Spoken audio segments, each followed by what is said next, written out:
Thank you, Deputy Speaker, and I also rise today to speak on the condolence motion relating to these horrific fires that have affected so many regions right across Australia.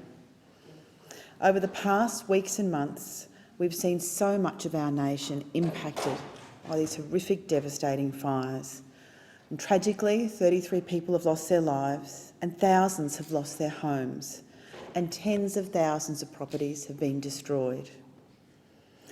Our thoughts, of course, are with the family and friends of those who've lost their lives, including the 9 firefighters who died whilst working to keep others safe. These losses are truly tragic and heartbreaking. I'd like to express my sincere gratitude to all those who have bravely fought and continue to fight these fires right across the country. Thanks so much to them. I'd like to acknowledge the remarkable efforts of the Rural Fire Service and to those emergency services personnel, including those from the police, fire, ambulance services and the SES. Thanks also to the ADF personnel for their great assistance too. But especially thanks to the RFS, all those incredible volunteers who've worked tirelessly to protect not only their own communities, but many of them have travelled to so many other communities to help them and assist them as well. Thanks to these brave firefighters who put their lives on the line and continue to put their lives on the line to save other people's lives and property during the devastating bushfires right across the nation.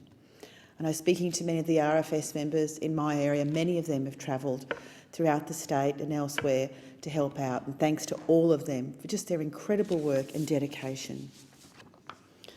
Deputy Speaker, the RFS across the New South Wales North Coast and indeed across the country have done this remarkable job, and it's important that we have this condolence motion to give us a chance to also note their courage, bravery and public service.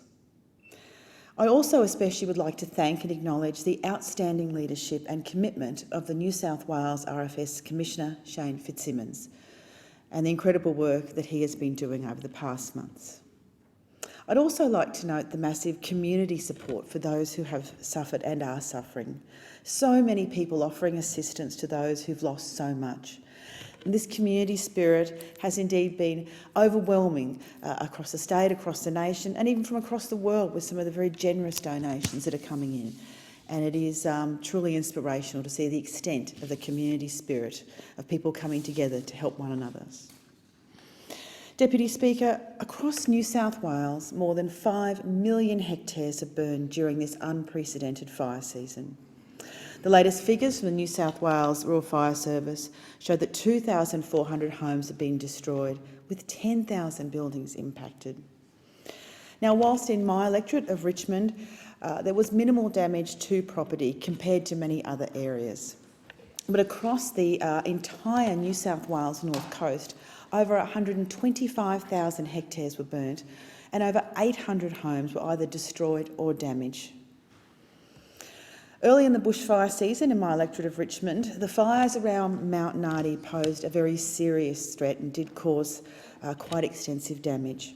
And I thank all those involved who worked very hard to contain that fire for many reasons, but also particularly because of a major communications tower that we do have on Mount Nardi as well.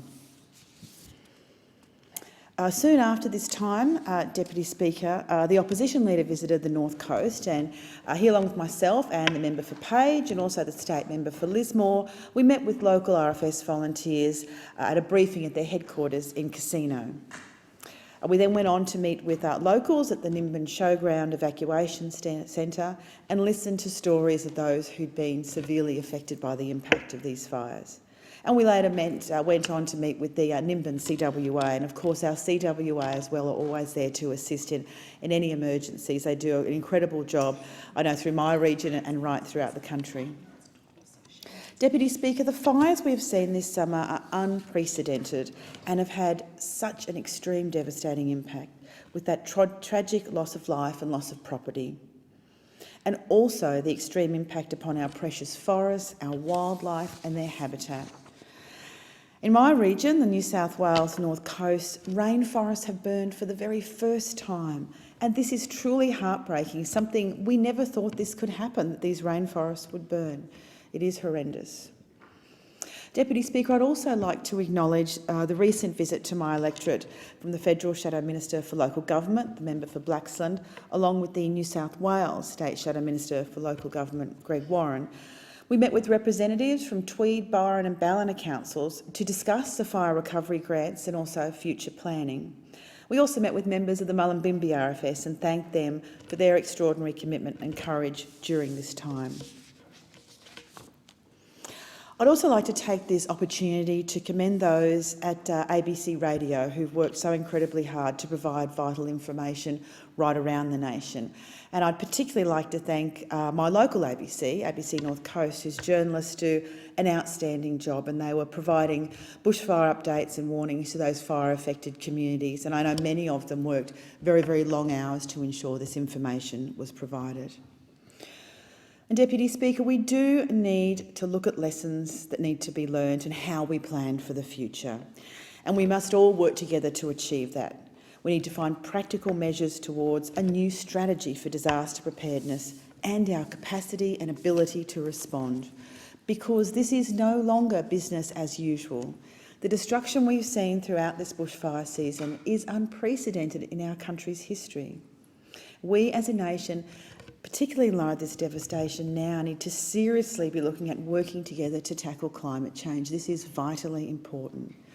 We know from scientific experts that due to climate change, extreme weather events will only increase in severity and frequency.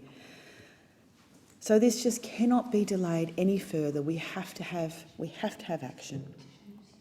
Deputy Speaker, without a doubt, 2019 was an extremely tough year with the ongoing drought and the horrific and devastating fires. And we're now seeing these extreme weather patterns continuing into 2020, and the concern does continue. Deputy Speaker, in conclusion, our nation owes a massive debt to those who continue to risk everything to fight these fires. And again, I commend all of our emergency services and all of those in the RFS, and those volunteers and organisations who provided assistance keeping people safe over this very long and fierce fire season. For many, the fires may no longer be an immediate threat, but there are many challenges ahead for them. And as these people try and rebuild, and as their communities try to rebuild, we have to ensure they're provided with the ongoing support and investment to those affected areas, as it will take a considerable time and they need to have ongoing support for them since the devastation of these fires has impacted them and their communities as well. I thank the member for Richmond. The question is that the motion be agreed to, and I give the call to the Minister.